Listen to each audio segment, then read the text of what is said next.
ladder. Lepas tu buat power bank. Masuk dekat lain bawah sekali. Pilih je lah. Power bank macam tu. Kita sini kita kalau macam power bank tulis satu, kalau first aid jangan buka kes satu. Satu first aid satu.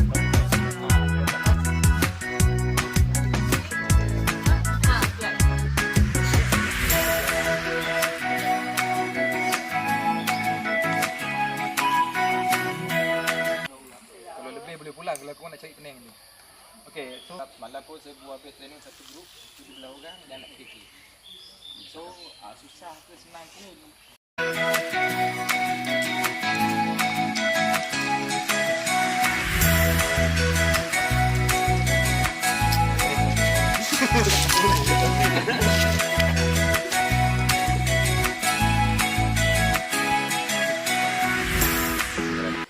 Right. Kita telah memulakan pendakian kita pada lebih kurang jam 8.30. So kita cuba dulu, harap tak semput. Misi menjejak puteri Gunung Ledang, InsyaAllah. Kita ada 15 orang.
cakap apa?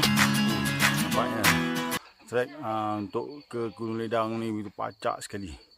Oh, pewai betul ni. Kita sekarang baru sampai ke CP Gua Kambing.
alhamdulillah.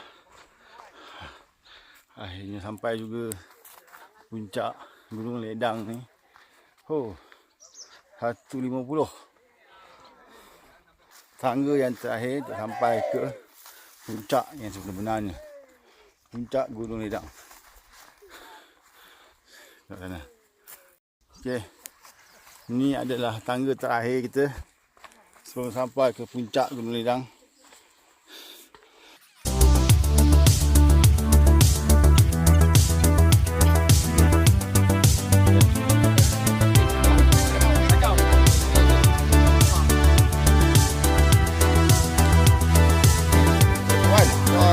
Hari sampai dia Cik Wan dengan Afi. Mewah ya. Gambar pendek.